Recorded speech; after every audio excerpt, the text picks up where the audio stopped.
Fabrice Michaud, j'ai trop d'âge.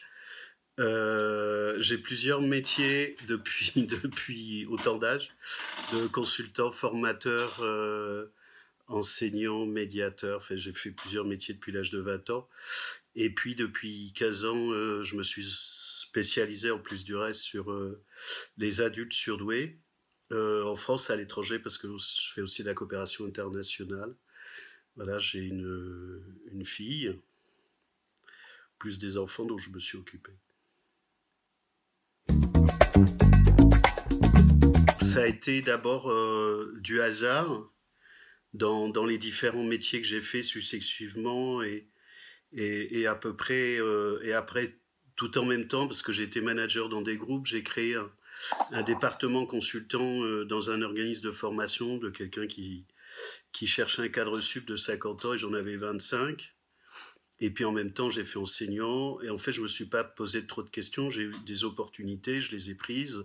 J'ai travaillé 10 ans en Guyane, j'ai travaillé en Afrique en faisant des allers-retours, sans me mettre à distance sur tout ce que je faisais, et en reliant les choses à partir du moment où j'ai été détecté dans les années 2000, et de comprendre que pour moi, ce qui était un peu le hasard, avait un sens caché.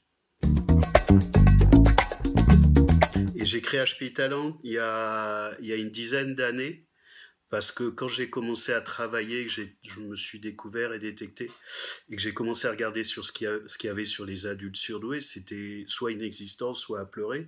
C'est-à-dire, on transférait sur les adultes ce qu'on se disait sur les enfants, qui pour moi n'avaient pas de sens.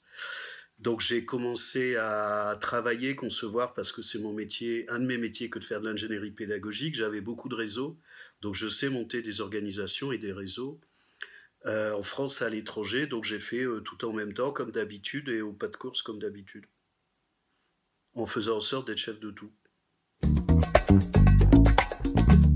J'ai été détecté dans les années 2000. J'étais co-directeur pédagogique de la principale école de coaching en France, ou une des principales écoles qui s'appelait Média de Coaching.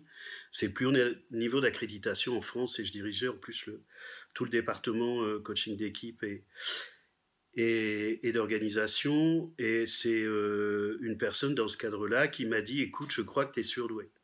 Ce à quoi j'ai répondu « Si c'était le cas, ça se saurait, j'aurais moins d'emmerdes ». Enfin, une réponse normale, quoi. Et puis après, elle m'a expliqué ce que c'était. Donc dans la seconde qui a suivi, je lui ai dit « J'ai pas de doute. Si c'est ça, j'ai pas de doute ». Et après, comme j'aime bien faire et comprendre, donc je suis allé passer un test. Et la psy qui a vite compris, elle me dit « Vous êtes venu me tester et tester le test ». J'ai évidemment, moi j'ai pas de doute. Par contre, vous et le test, j'ai des doutes. Donc c'est comme ça que je suis rentré dans le système. Et puis après, quand j'ai vu que c'était un peu extrêmement limité, surtout si on parle d'un test pour parler de l'intelligence. Aujourd'hui, je fais des bilans de surdoués sans test de QI. C'est juste que c'est bien pour les enfants, ça n'a aucun intérêt pour les adultes, en grande majorité. Au mieux, on a un chiffre, mais un chiffre, ça ne nous dit pas qu'est-ce qu'on fait de sa vie, comment on corrige sa vie, comment on gère les emmerdes, comment ça marche avec les enfants, les maris, les femmes, le boulot et tout ça.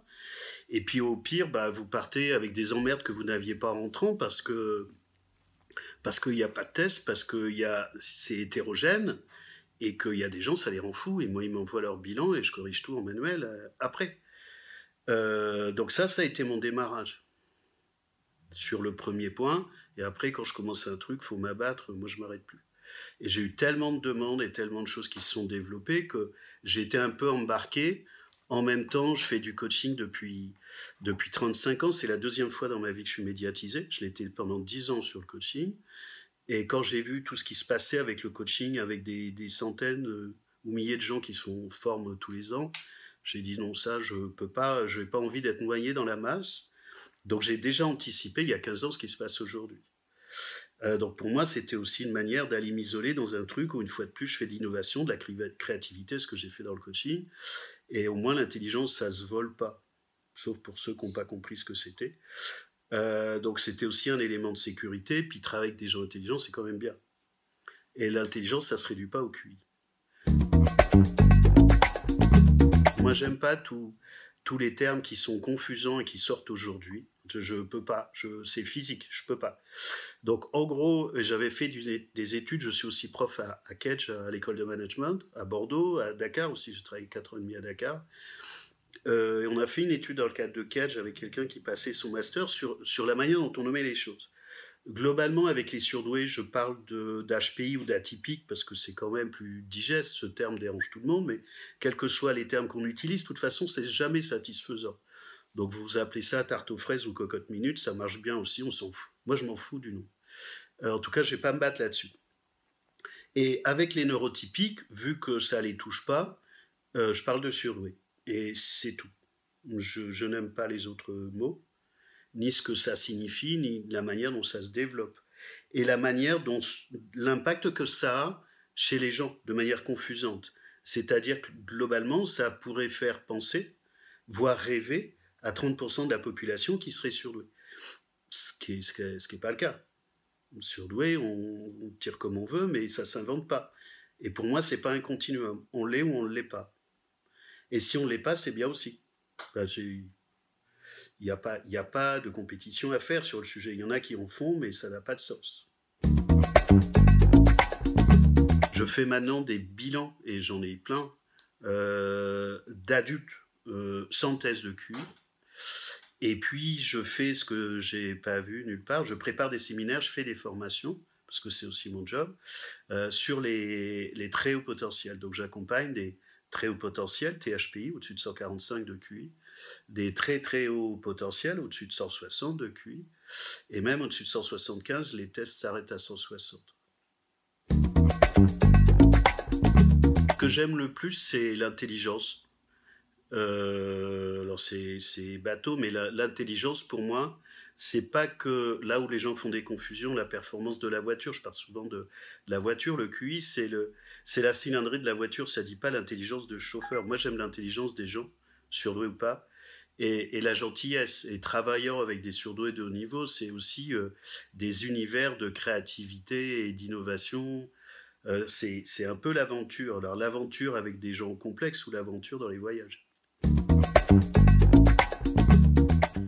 La bêtise. La bêtise, l'enfermement et la méchanceté.